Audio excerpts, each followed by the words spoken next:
Ante todo, quiero que entiendan ustedes,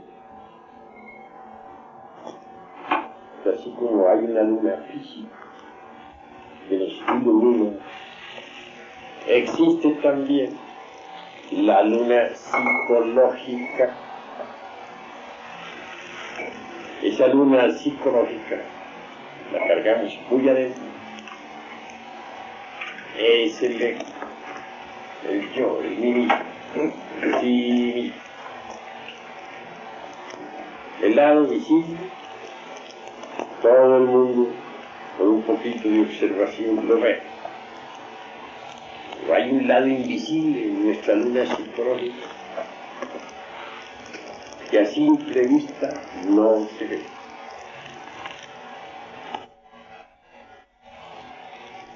La conciencia, desafortunadamente, no ha iluminado esa parte oculta de nuestra propia luna interior. Realmente, nosotros vivimos en una pequeña zona de nuestra conciencia.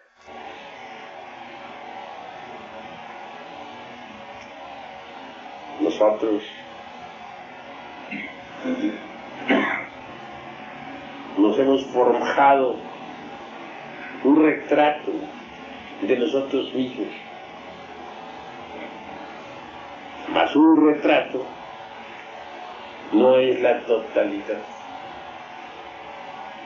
Cuando logramos que la conciencia penetre como un rayo de luz en ese lado invisible que no se ve, en ese lado oculto de nosotros mismos, lo que de nosotros ignoramos es muchísimo.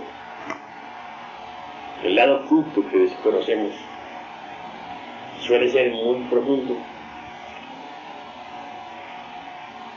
pero necesitamos conocerlo, y solo podremos conocerlo proyectando la luz de la conciencia sobre ese lado oculto. Y es importante ese lado oculto, es precisamente en ese lado donde están todas las causas de nuestros errores, las innumerables reacciones mecánicas, las antipatías mecánicas, nuestras mezquindades, etc. En tanto nosotros no hayamos iluminado ese lado oculto con los rayos de la conciencia,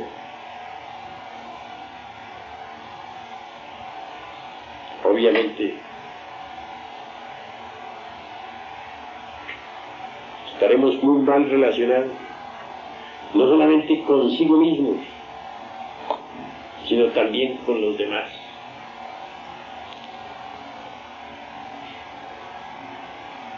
Cuando uno ilumina ese lado oculto de su luna psicológica con los rayos de la conciencia, conoce sus errores, y entonces sabe ver a los demás. Pero cuando uno no ilumina con su conciencia ese lado oculto de sí mismo, comete el error de proyectarlo sobre las gentes que nos rodean, y eso es gravísimo. Proyectamos sobre las gentes todos nuestros defectos psicológicos, y si somos mezquinos, todos los veremos mezquinos. Y si estamos llenos de odio, todos los veremos en esa forma. Y si somos envidiosos, creeremos que los otros son también envidiosos. Y si somos violentos, pues no sabremos comprender la violencia ajena.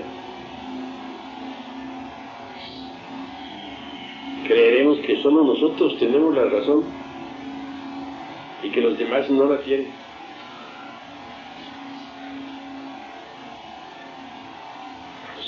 sentimos antipatía por alguien, es claro que allí está precisamente el quid de la cuestión. Aquí está precisamente el defecto que interiormente llevamos, que lo estamos proyectando sobre ese alguien. ¿Por qué nos causa antipatía tal o cual persona? ¿Por qué le vemos este o aquel defecto que nos molesta tanto? Que parezca increíble, que no lo admitamos, que rechacemos. La verdad es que ese defecto lo tenemos adentro y que lo estamos proyectando sobre el prójimo.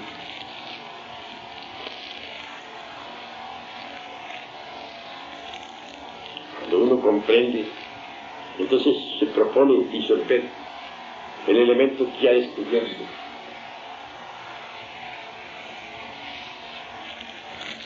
Si uno ve que el prójimo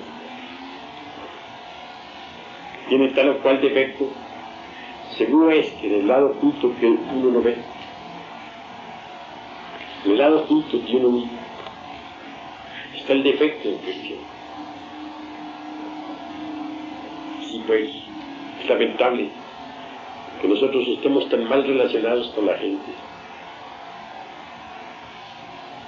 Desgraciadamente, como quiera que estamos nosotros mal relacionados con nosotros mismos,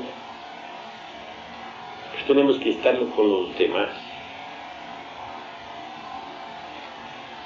Sabemos relacionarnos consigo mismos, sabremos también relacionarnos con los demás. Eso es obvio. A medida que avanza uno en esto, dándose cuenta de cuán equivocado anda por el camino de la vida.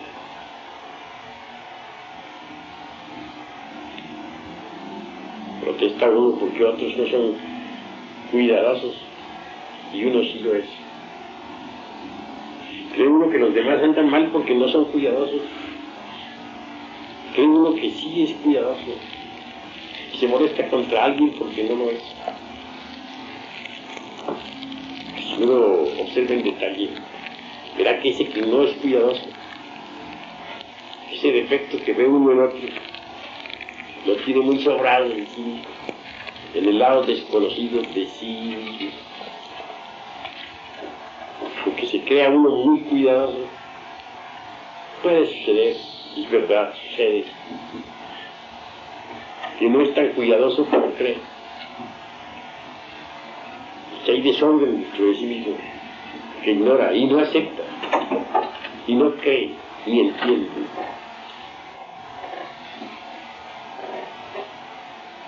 Vale la pena conocer uno ese lado desconocido de sí mismo, porque cuando uno de verdad proyecta la luz de la conciencia sobre ese lado que es de sí mismo desconocida, cambia radicalmente. Descubrir uno que es violento, por ejemplo, entonces aprende a tolerar la violencia de los demás. Se dice a sí mismo, yo soy violento, entonces ¿por qué critico a aquel que es violento si yo lo soy?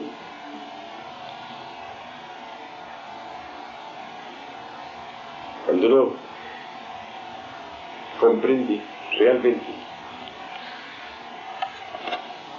que es injusto consigo mismo, carga la injusticia consigo mismo, aprende a tolerar la injusticia de los otros.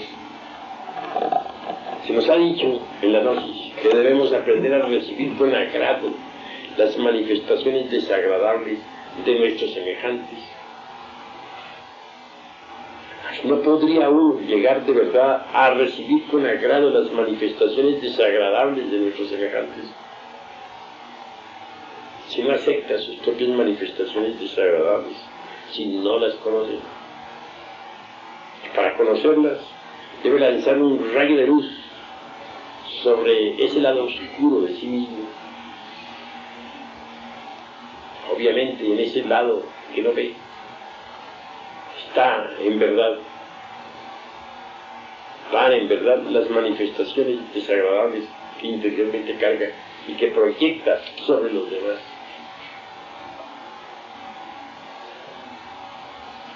Así que cuando uno conoce sus propias manifestaciones desagradables, pues aprende a tolerar las manifestaciones desagradables del prójimo. Obviamente, para poder cristalizar en sí mismo el Cristo cósmico, necesita inevitablemente de aprender a recibir con agrado las manifestaciones desagradables de los demás.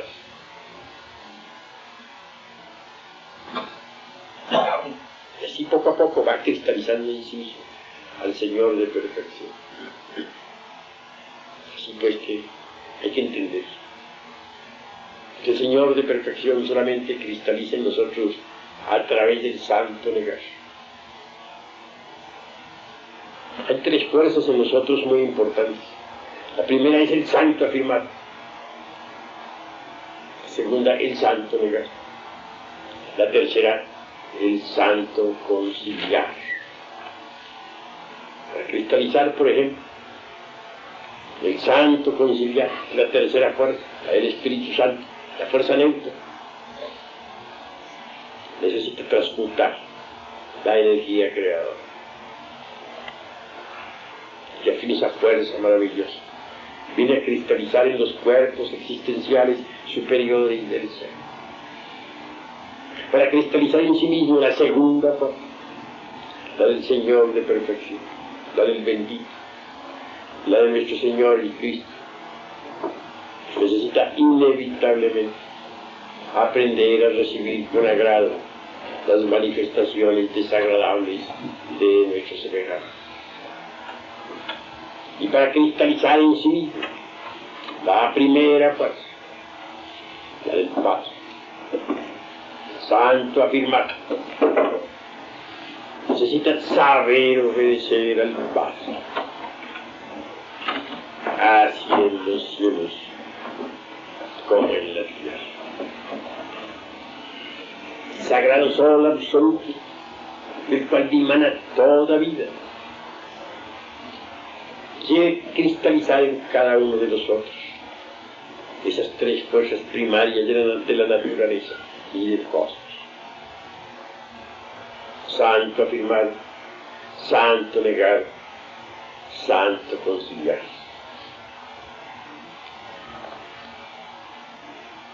Más concretándonos nuevamente en la cuestión del santo negar, es decir, el Cristo. Necesitamos negarnos a sí mismos. Repito, aprender a recibir con agrado las manifestaciones desagradables de nuestros semejantes. Mas ¿cómo podríamos nosotros recibir con agrado las manifestaciones desagradables del prójimo si uno antes no ha conocido sus propias manifestaciones desagradables? Si, por ejemplo, tenemos ira, sabemos que la tenemos, si nos hemos hecho conscientes de que somos berrinchudos, geniosos, enojones, iracudos, orgullosos, pues es claro, estando bien conscientes de ello, aprendemos a dispensar esos mismos errores en los demás, y como consecuencia nos relacionaremos mejor con el prójimo. Estamos llenos de envidia, reconocemos que la tenemos, que la cargamos en el lado oculto de nuestra luna psicológica. Aprendemos a perdonar las manifestaciones desagradables de la envidia, tal como existen en otras personas.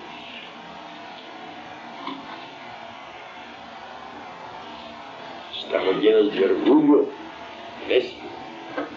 Sabemos que lo tenemos. Sabemos que somos orgullosos, estamos engreídos y reconocemos que lo somos. Entonces aprendemos a mirar, pues, a los orgullosos con más comprensión. Ya no nos atreveremos a criticarlos. Sabemos que dentro cargamos esos mismos defectos.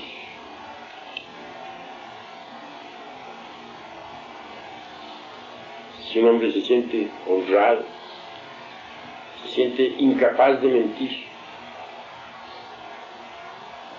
de pronto sucede que lo ofende, diciéndole mentiroso. Obviamente, si ha aceptado que en el lado de su vida psicológica, en ese lado que no se ve, en el lado oculto de sí mismo, existe todavía la mentira, de forma inconsciente, no se sentirá ofendido cuando se le diga mentiroso. Sabrá ser tolerante con el prójimo. Estos podrán creerse muy liberales en su forma de ser, muy justos. Mas si de pronto hay alguien que les dice que no lo son, que no son tan liberales ni tan justos, podrían ofenderse, porque ellos se sienten siendo justos y liberales. Si ellos han aprendido a proyectar previamente su conciencia sobre el lado oculto de sí mismos, sobre ese lado oculto que jamás se ve, entonces vienen a reconocer por sí mismos directamente que no son tan justos ni tan liberales como pensaban. En el fondo de ellos hay injusticia e intolerancia, etc. Cuando alguien intenta herirlos en ese sentido, no se quieren, porque saben que les están diciendo la verdad. Sí, pues resulta muy importante mirar ese lado oculto de sí mismo, ese lado que no se ve. De ese lado está la crítica, la censura. Nosotros hay algo de censura, algo de crítica. La parte oculta de nosotros mismos, en la parte oculta de nosotros mismos está la censura, está la crítica.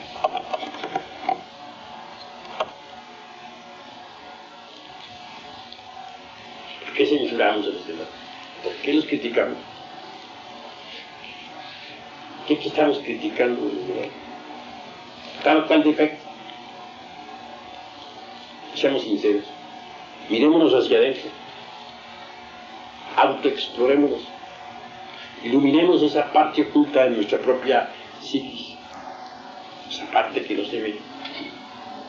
Y veremos que los defectos que a otros estamos criticando los tenemos muy adentro, en sí mismos.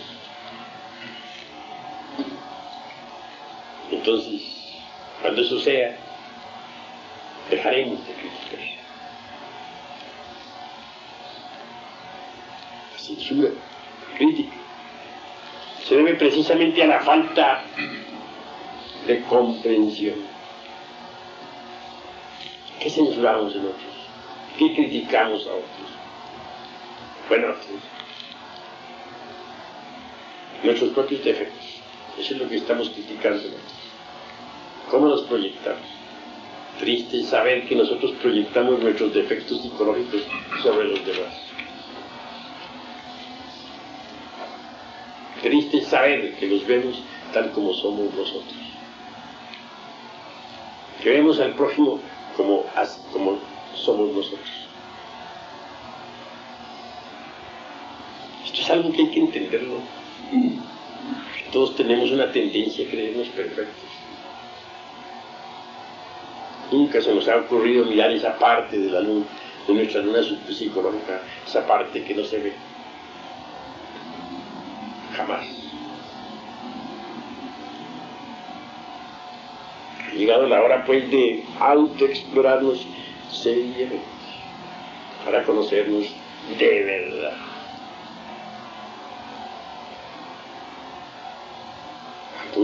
de verdad, iluminado pues la parte oculta de sí mismo, el lado que lleva en su interior,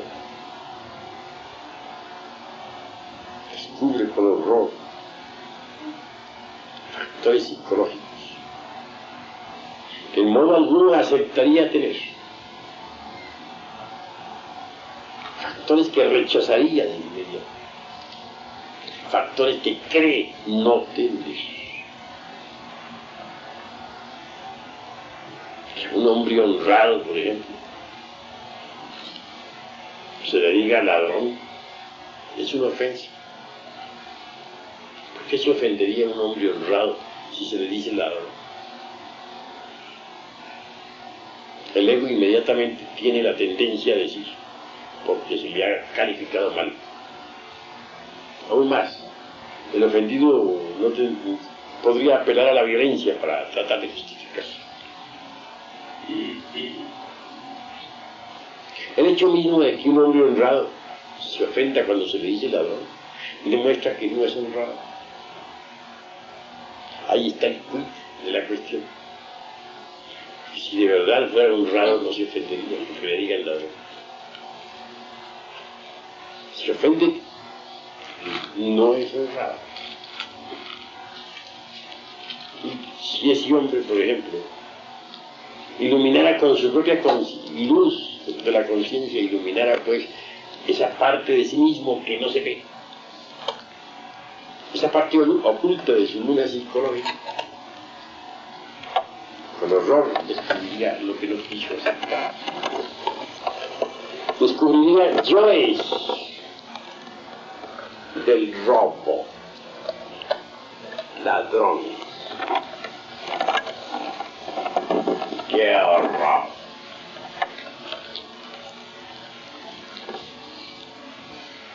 Sí, pero así es. Gracias. En nosotros hay factores que ni remotamente sospechamos, que rechazamos, que de ninguna manera aceptamos, que nos horrorizan y sin embargo en el fondo los tenemos. Horrendo es, pero así es. Yo mismo estaba en el trabajo de la disolución del yo en el mundo de las causas naturales. Fui sorprendido. Nunca pensé que tuviera dentro del interior yoes de robo. Y encontré toda una legión de yoes ladrones. Imposible. Yo nunca le robo a nadie ni 5 centavos. ¿Cómo va a ser posible que aparezcan yoes del robo allá adentro? Pues imposible y no imposible, aunque rechazara, ahí estaban. Gustara o no me gustara, ahí estaban. Y les advierto que en el terreno de la vida práctica, alguien podría dejar aquí en este lugar un tesoro de oro puro, no me sacaría ni una sola moneda. Aunque dicho está, y en el arca abierta hasta el más justo peca. Pero por ese lado estoy seguro de no fallar. Y ni dejándome oro en polvo me sacaría yo, pues, un miligramo de aquel oro. Sin embargo, con cuánto dolor descubrí que allá en el fondo existían yoes del robo. Cuando los observaba con el sentido de la autoobservación psicológica, los veía huyendo. El ladrón que roba y huye despavorido. Horribles caras del robo. Quedé horrorizado, sí, de mí mismo. Pero no tengo ningún inconveniente en confesarlo. Porque si no lo confesara, todavía sería señal de que todavía estarían vivos esos yoes allá adentro. Porque el hipócrita tiene la tendencia a ocultar sus propios defectos. Así pues que No tengo ningún inconveniente en confesar que tenía esa clase de yoes. Aun llevando una vida honrada, los tenía.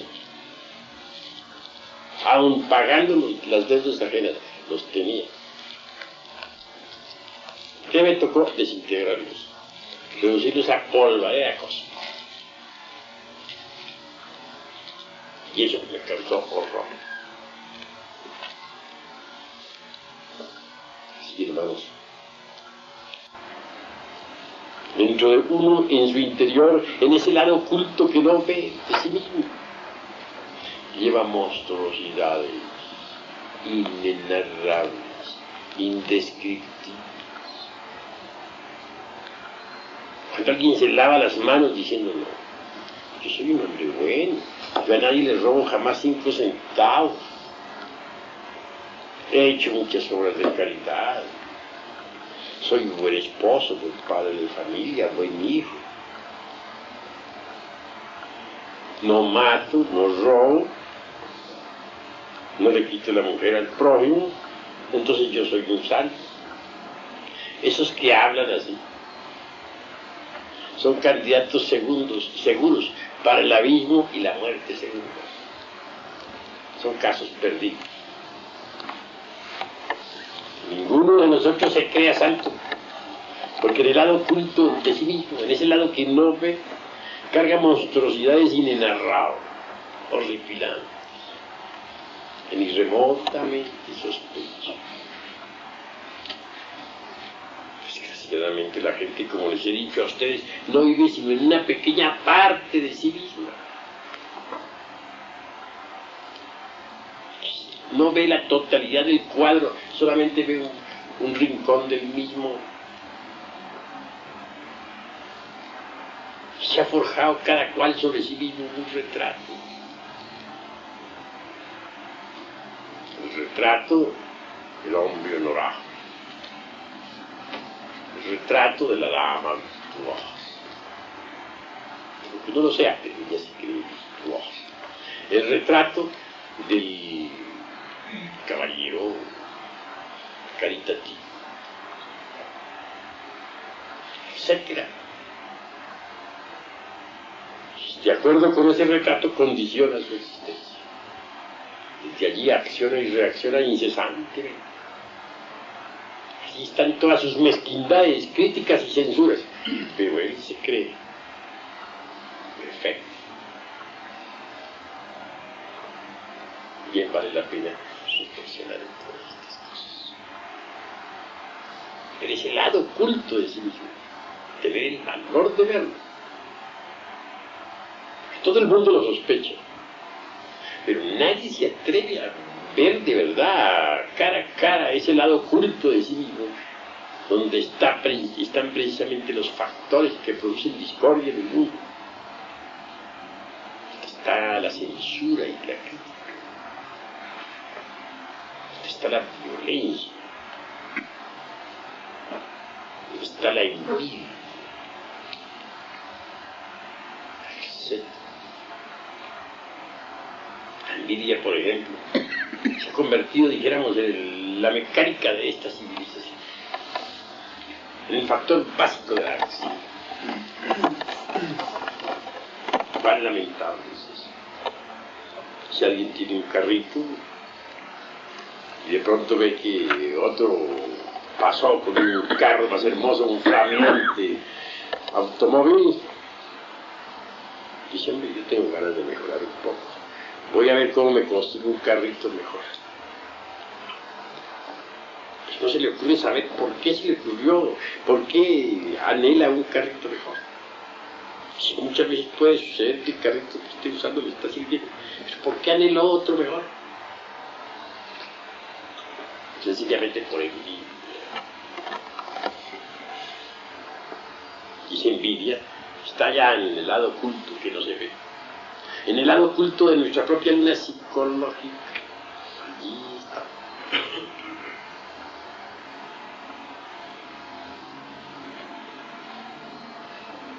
Obviamente se ha convertido, repito, la envidia en el resorte secreto de la acción.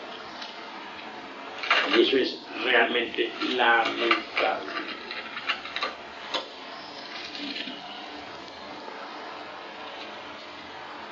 Conforme nosotros vayamos progresando en la autoexploración psicológica, nos iremos haciendo cada vez más conscientes de sí mismos. Y eso es lo mejor.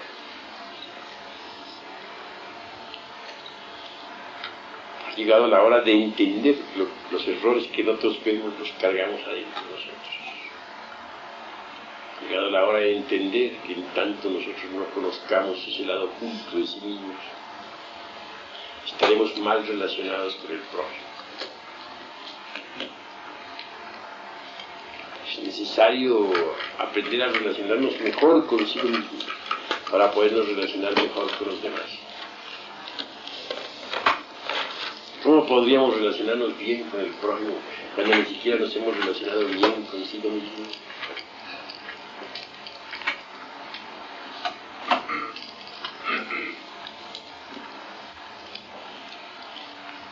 No solamente debemos pensar en la luna esta física, repito, sino en la luna psicológica que interiormente cargamos, que es la más. Y en nosotros yo es de una monstruosidad terrible, estar en el lado oculto que no vemos. Entonces, esas visiones que el Dante viera en su Divina Comedia, garras y aletas horribles, dientes, pezuñas, monstruosidades y monstruos, existen en el lado oculto de nosotros mismos, en ese lado que no vemos. Es en el trabajo sobre sí mismo. Hay pasos muy difíciles. Sucede que cuando trabajamos sobre sí mismos, cambiamos. Obviamente. Al cambiar, somos mal interpretados por nuestros semejantes. Sucede que nuestros semejantes no quieren cambiar. Ellos viven embotellados en el tiempo. Son el resultado de muchos ayeres. Y si nosotros cambiamos, ellos gritan y protestan y nos juzgan equivocadamente.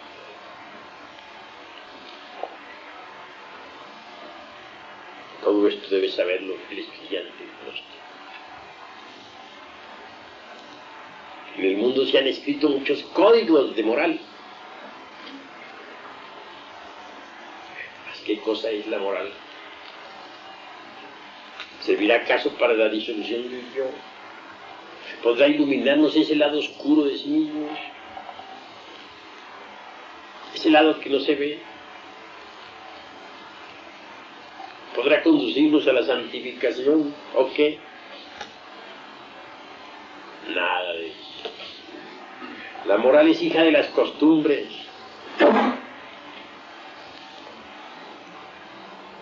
Del lugar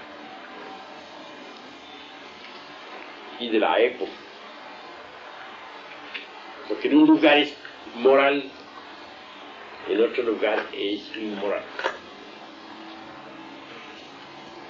Lo que en una época fue moral, en otra época dejó de serlo.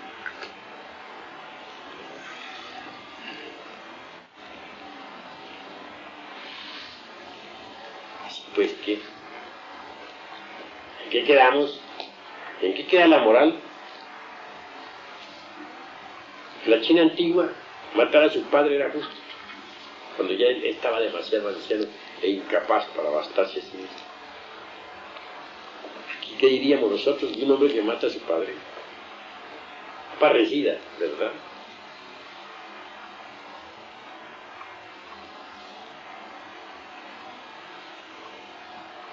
pues la moral es esclava del lugar, de las costumbres y de la época. Repito. Entonces, ¿de qué sirven los códigos de moral que en el mundo se han escrito? ¿De qué sirven tan brillantes códigos? ¿Podrían ellos disolver el yo? ¿Podrían iluminar la cara oculta de nuestra luna psicológica? Nada de eso. No sé. En el camino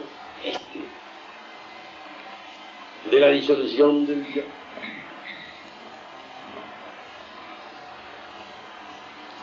a simple vista pareceríamos inmorales.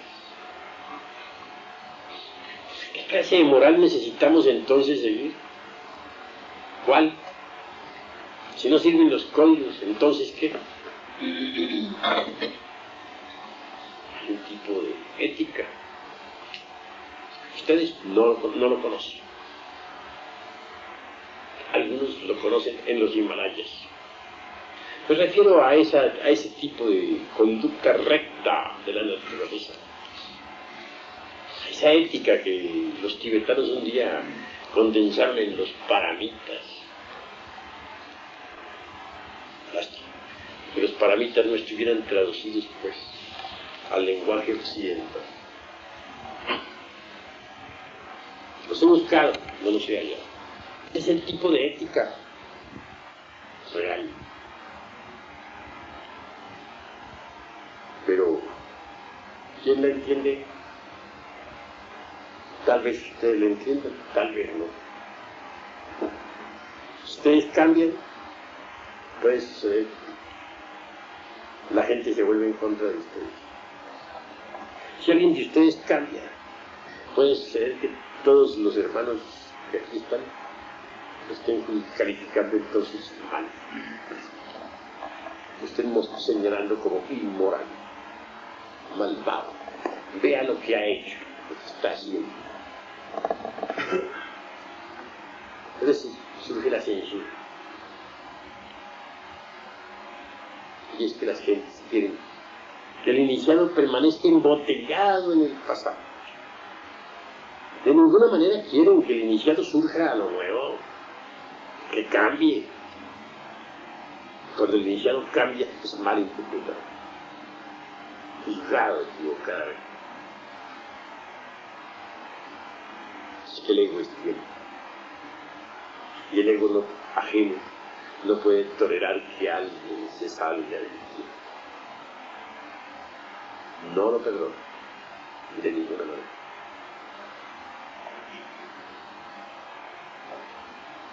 A mí me corrieron de mi propia casa paterna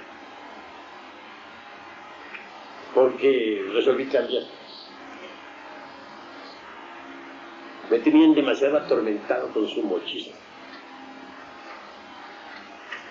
La férula de los profesores llovía sobre mí incesantemente. Los jalones de orejas, los golpes en la cabeza. Porque no dominaba aquellas materias que para ellos eran muy fundamentales. Cosas allá de los ecos. Pero que para ellos son básicas y que se enorgullecen de tener esas cosas además. Me corrieron de mi propia casa paterna, me corrieron de la escuela y me corrieron de todas partes.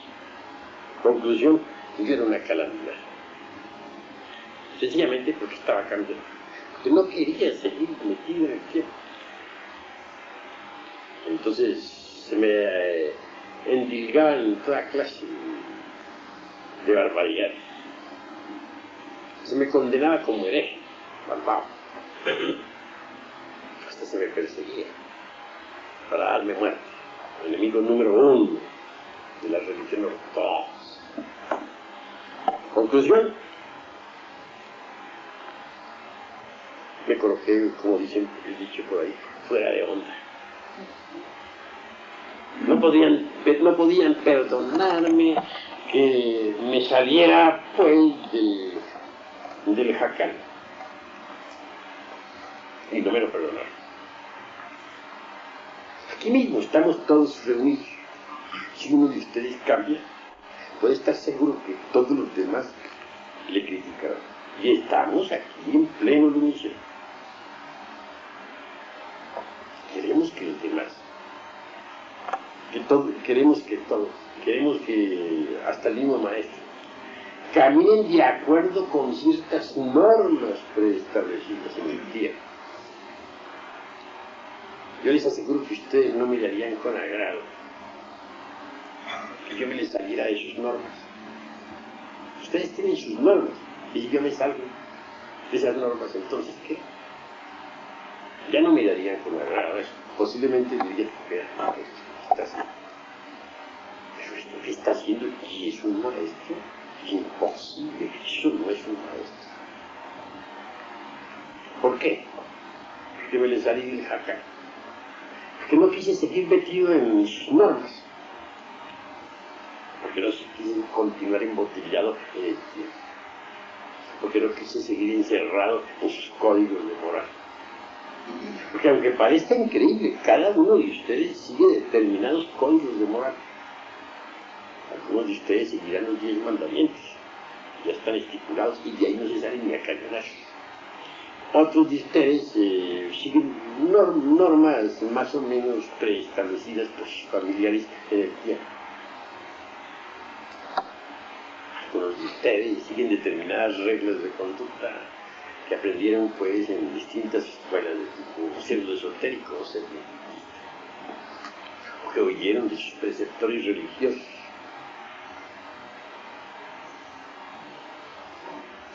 Cuando alguien se sale, cuando alguien no se comporta de acuerdo con esas normas que ustedes tienen establecidas en sus mentes, ese alguien para ustedes es un indigno, un infame, un malvado. Vean ustedes cuán difícil es pues, llegar uno a la autorrealización íntima del ser. A medida que uno se autoobserva psicológicamente, va iluminando precisamente esa cara oculta que ve. Va conociendo que en su interior hay factores que ignoraba, crímenes que ni remotamente sospechaba. Conforme disuelve tales factores, se verifican cambios psicológicos que obviamente se reflejan sobre sus semejantes.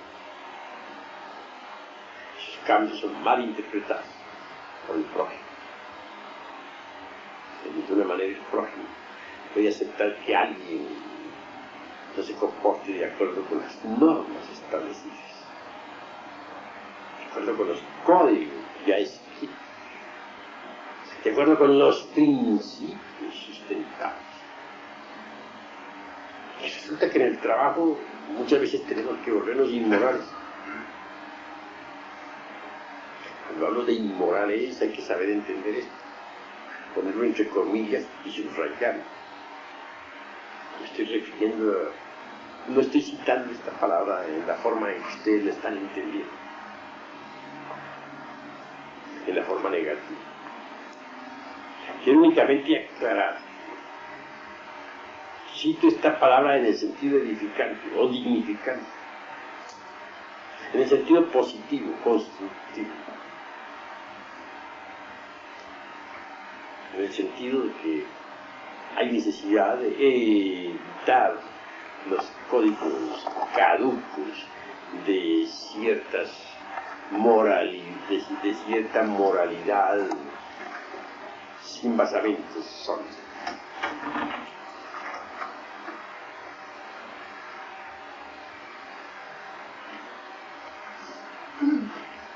Tengo que llamar la atención a Aladino porque ha llegado ya al final de la clase. Y eso no está correcto. Has hecho un escándalo. Hay que llegar siempre temprano, a la hora que empezamos. Empezamos a las 9 de la noche.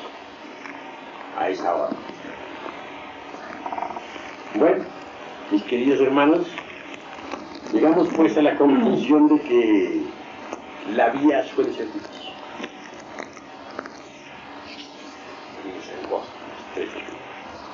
El lado lado y lado hay horrendos precipicios, subidas maravillosas, bajadas horribles. Los caminos suelen salir muy caros. Algunos lo conducen a uno al dominio de determinadas zonas del universo. Es decir, le convierten de hecho en un deidus o cosmocrata, para hablar esta vez en el sentido botánico. Otros le llevan a determinados paraísos.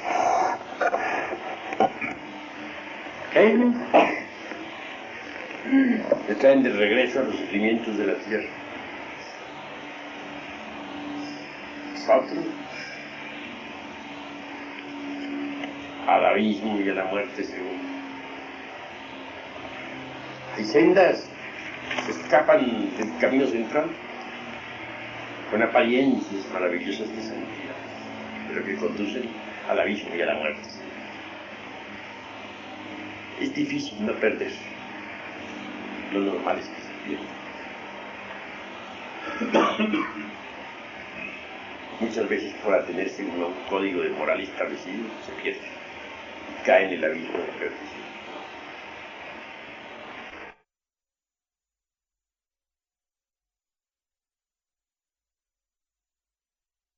Entonces, ¿qué?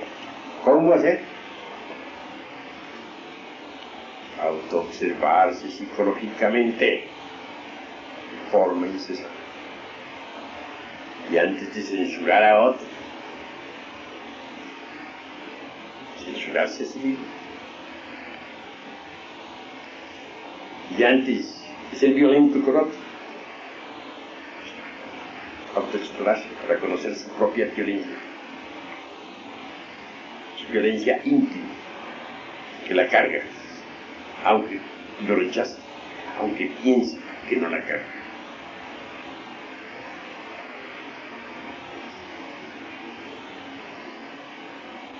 Si la gente viviera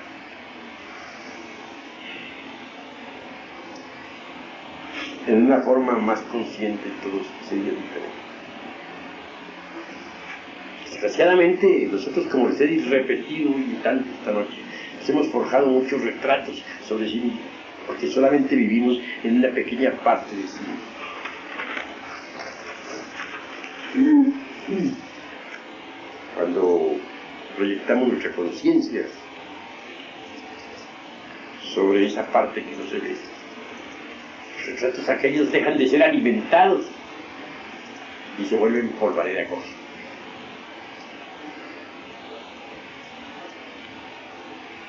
Entonces todo cambia. Necesitamos cambiar.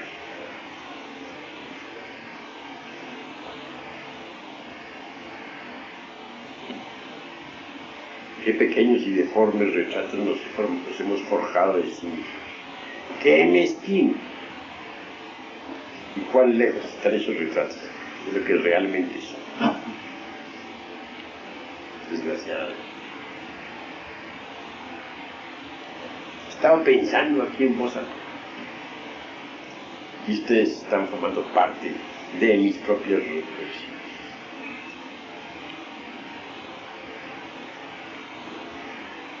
Cuán mezquinos somos. Y sin embargo, ni remotamente sospechamos que somos mezquinos. Y que en el lado oculto de sí mismos cargamos la mezquindad. A veces pensamos, si este grupo, estos grupos esotéricos, caminara mejor, seríamos más felices. Parece que como que nosotros reclamamos un mundo ideal para trabajar. Si fuéramos a las montañas, si fuéramos a los valles más profundos, creeríamos que así caminaríamos mejor. Más, ¿qué sirve encerrarnos en una cueva cuando dentro de sí mismos cargamos todos los factores que producen envidias, odio, lujuria, etcétera, etcétera, etcétera.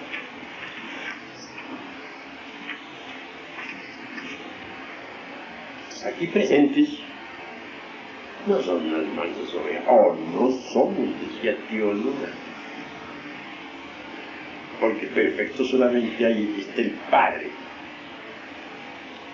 Nosotros no somos perfectos, eso es obvio. Aquí veo a muchos hermanos reunidos. Bueno, estoy exagerando la palabra muchos. Un pequeño grupo de hermanos reunidos. Están seguros aquí presentes de constituir precisamente un núcleo de fraternidad, de amor y de belleza. Nunca nadie de los aquí presentes ha criticado a nadie. Y cuando están en plena asamblea, se han tratado siempre con un amor nunca visto. Jamás han disputado entre sí. Cada uno, como ve a cada uno. Creo que no se ven muy bien. Actualmente se ven todos, aquí están todos reunidos como santitos. Sí, así es. Pero en el fondo de ustedes saben que hay envidias, disputas, odios, críticas malsanas, etcétera, etcétera, etcétera. Lo saben, sí.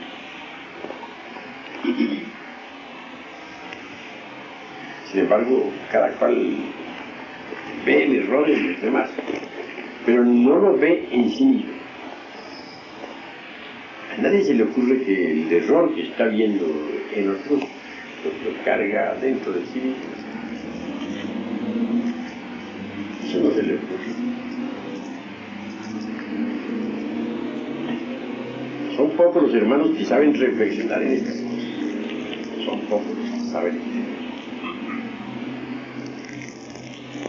¿Por qué quisiéramos nosotros algo ideal, un grupo ideal, donde nadie se odiara, donde todos fueran hermanos, donde todos se dedicaran únicamente al saber y al amor?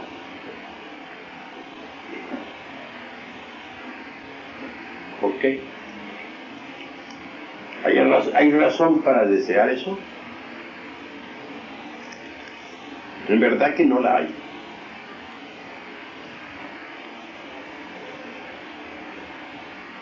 El grupo de tercera cámara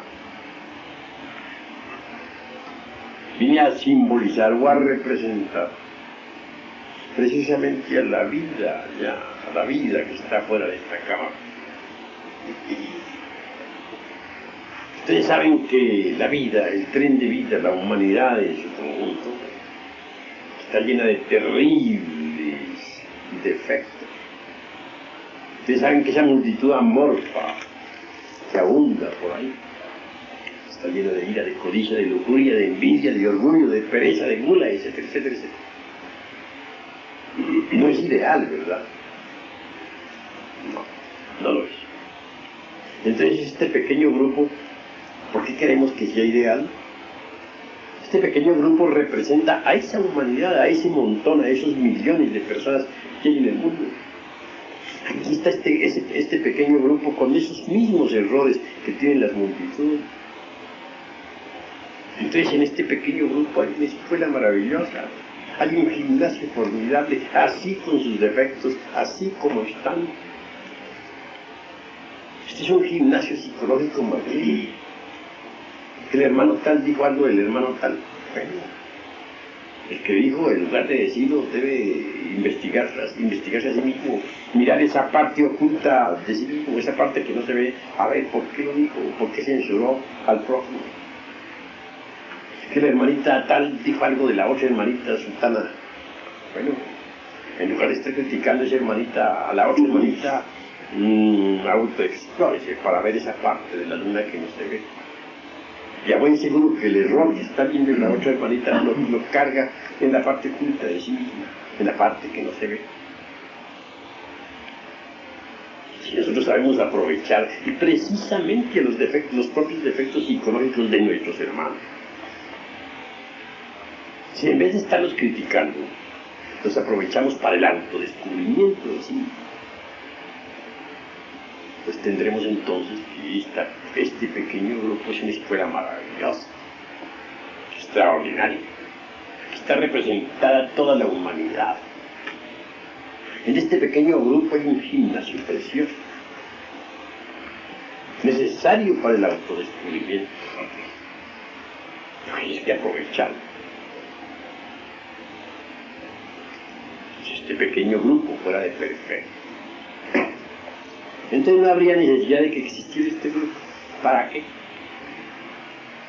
Si todos llegaron a la perfección, ¿para qué formar este grupo? Este grupo existe porque no somos perfectos. Por eso existe. Si fuéramos perfectos, este grupo no existiría. Los errores los errores de todos los hermanos, sumados entre sí, son los errores de la humanidad. Aquí está tipificada, ejemplarizada. Esta es una muestra de lo que es la humanidad. Pues aprovechemos esta muestra. Aprovechemos esta escuela. Y en vez de censurar a nuestros hermanos, censurémonos a sí mismos. El error que en otro hermano veamos debe servirnos de ilustración para la conciencia. Nos permitirá saber que nosotros cargamos ese error en la parte oculta que no se ve.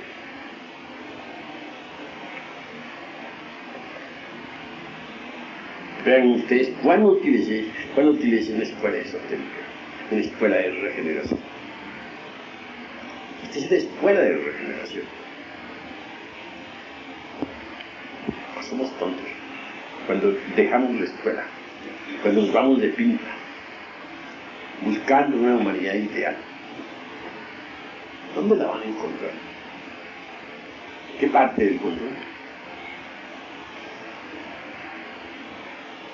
Imposible, ¿verdad? Hay una humanidad divina, sí, pero no es la humanidad corriente, no. Me refiero en forma enfática al círculo consciente de la humanidad solar, a ese círculo que opera sobre los centros superiores del ser. Esa es la única parte, es la única humanidad que yo diría ideal. ¿Cómo vamos a llamar ideal al hijo del vecino? ¿Cómo vamos a llamar ideal a Pedro, Juan, Diego, Chucho, Jacinto, José? Sin embargo, todos son necesarios. Los errores del vecino pueden ser muy útiles para nosotros. Podemos utilizarlos como una indicación. Si yo descubro que el hermano fulano de tal está lleno de envidia, pues debo ser un poquito reflexivo. Estoy censurando la envidia del hermano fulano de tal. El hecho de que esté censurando la envidia del hermano fulano de tal indica que yo la tengo en las profundidades de mi conciencia, en esa parte que no se ve.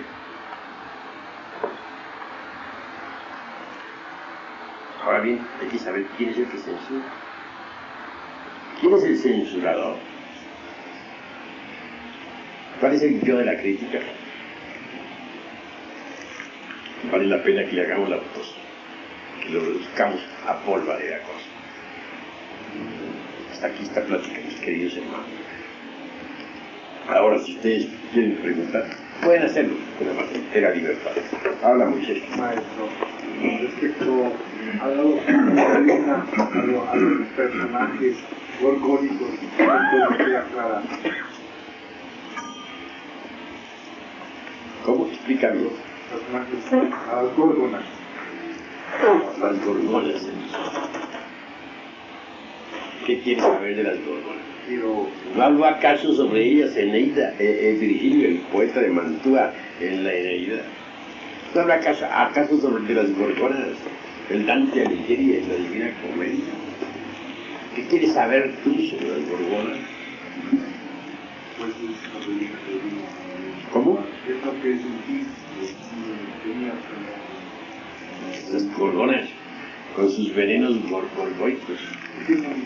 No es otra cosa sino las tres furias de que nos hablara Virgilio en su Eneida. Allí sí, allí están, sí, no lo digo, las tres furias, las tres gorgonas, sí. Allí están, terribles. En el esoterismo crístico podríamos llamarla a la primera Judas, el demonio del deseo.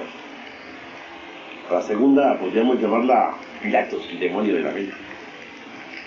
A la tercera podemos llamarla Caifás, el demonio de la mala voluntad. Que las decapitó ¿quién? Perseo, su espada flamígera, ¿quién lo hizo? Ahora lo que importa es que cada uno de nosotros decapite las tres gorgonas que llevan dentro. Ellas pertenecen precisamente a ese lado oculto de sí mismo, a ese lado que no se ve. ¿Hay alguna otra pregunta, hermano?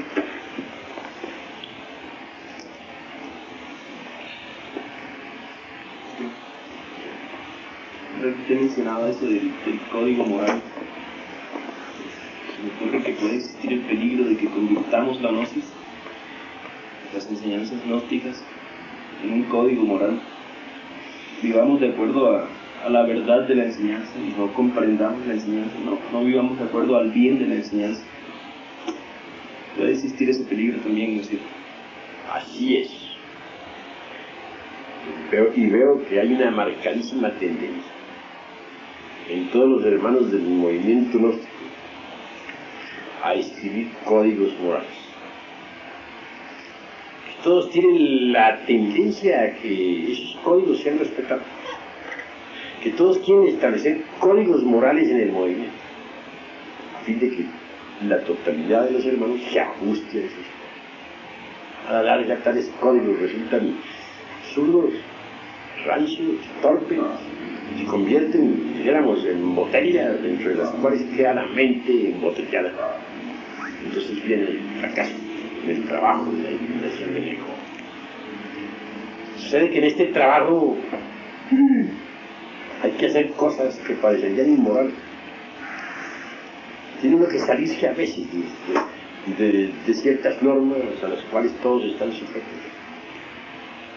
Sucede que cuando uno cree que va muy bien, va muy mal. Y a veces cuando los demás piensan que uno va malísimamente, es cuando mejor va. De manera que el camino es así.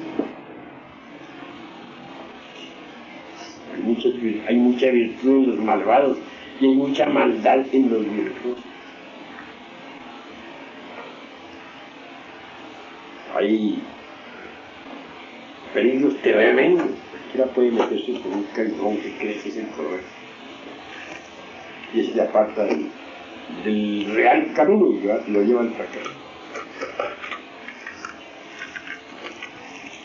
Así pues, ¿de qué sirven los códigos morales?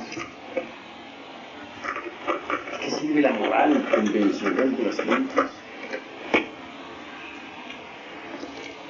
Mejor es que nosotros marchemos de acuerdo con los principios de la sabiduría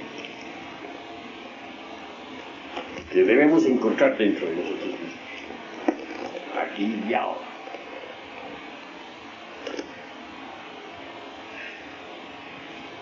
¿Alguna otra pregunta? Maestro, tampoco tenemos mandamientos. Pues cada cual es libre de seguir o no tales o cuales mandamientos. Las gentes tienen tantas cosas. Han inventado tantos dogmas a través de los siglos que realmente si uno se pronunciara contra todas sus normas, lo único que se expondría era a hacer apedrear en la plaza pública. Esto lo que sirve es el discernimiento, la autoexploración de sí mismo, la autoobservación psicológica. Conforme uno se vaya autoobservando, va viendo lo que tiene y va procediendo de acuerdo con lo que necesita, con lo que debe ser, con lo urgente. De nada sirve que estemos siguiendo códigos de moral convencional. Más sirve la autoobservación de sí mismos. Eso es lo que debe orientar. Vernos y seguirnos viendo. Y proyectar la conciencia una y otra vez sobre ese lado oculto de sí mismos, sobre ese lado que no se ve. Eso es lo que sirve. Lo demás, que digan los códigos. Vale, hombre.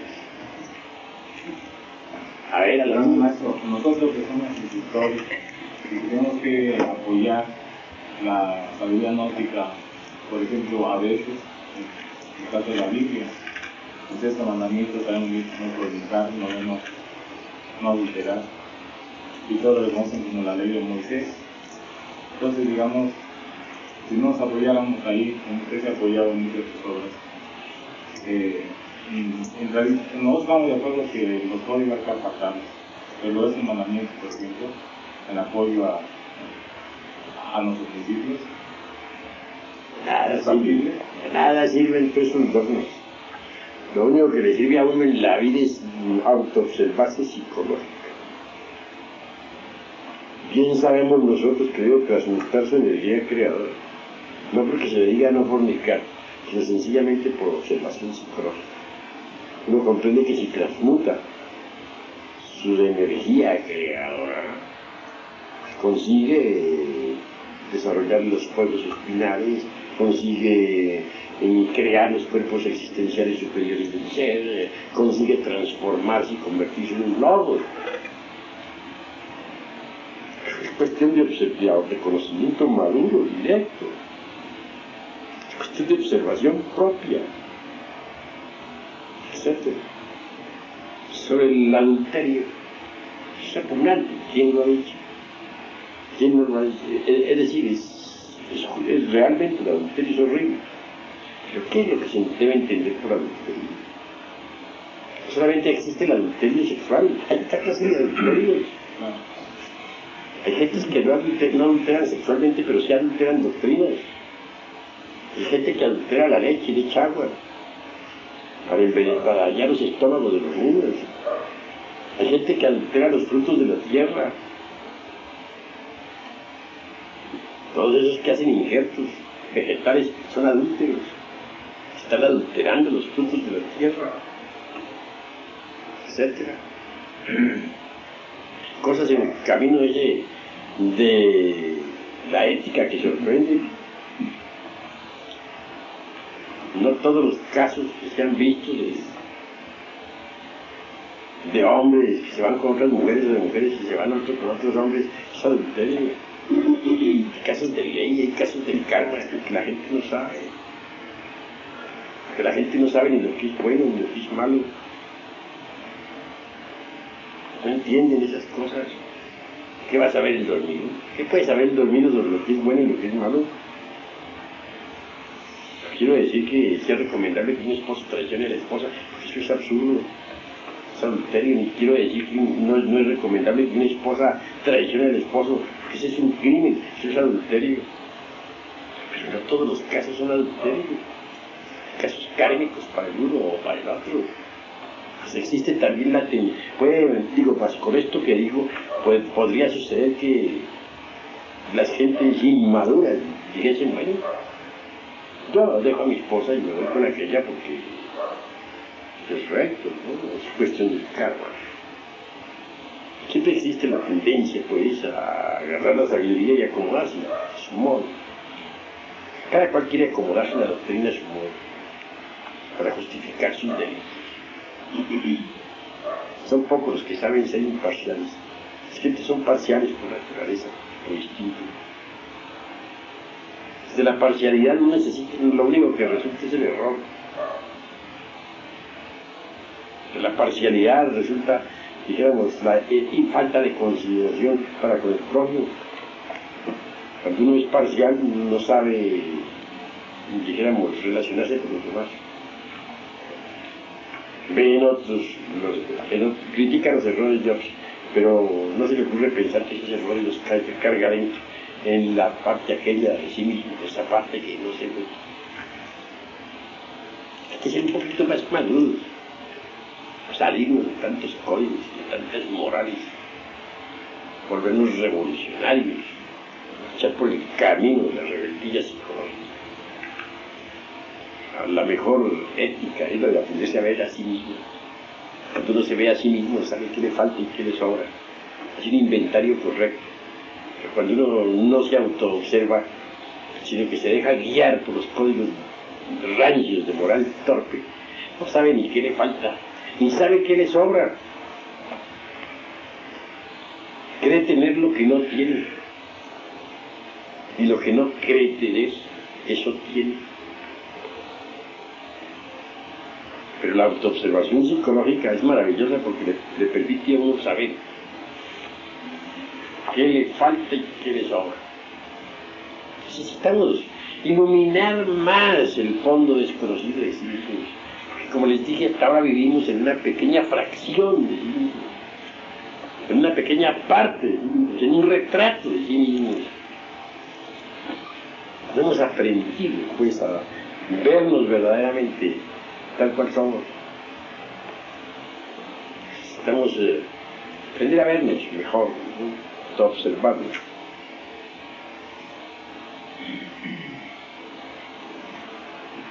Sí. Maestro, pero yo no me refería a esos mandamientos, sino a los mandamientos que tiene la gnosis, porque yo los desconozco.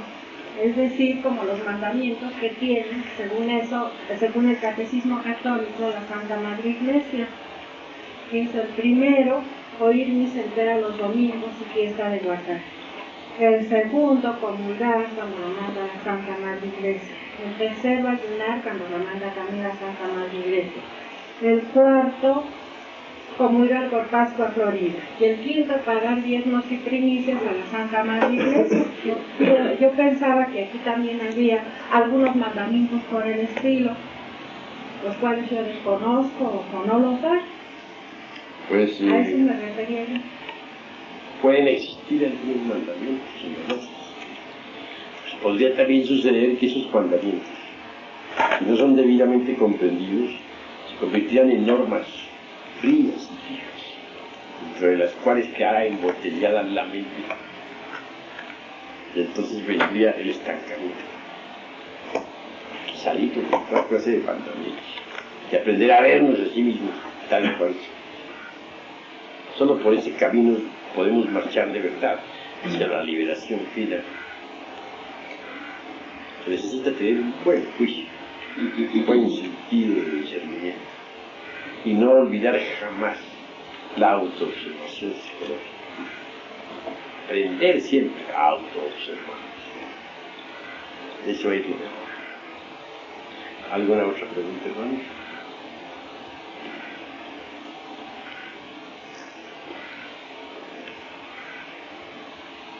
Por todo habla, hermano. Maestro, es que cuando uno no comprende una cosa, entonces la convierte en un código por su propia insuficiencia para comprender. Así nos puede ilustrar el caso de los evangelios, ¿no? Cuando los judíos de los evangelios criticaban a Jesús porque él curaba el sábado, ¿no? Que curaba los sábados, entonces la ley decía que sábado había que descansar, y ellos lo criticaban, decían que estaba haciendo mal. O sea, ellos vivían de acuerdo a la ley, pero no la comprendían. Vivían de acuerdo a la ley, pero no la comprendían. Hacía cosas Jesús que parecerían inmorales.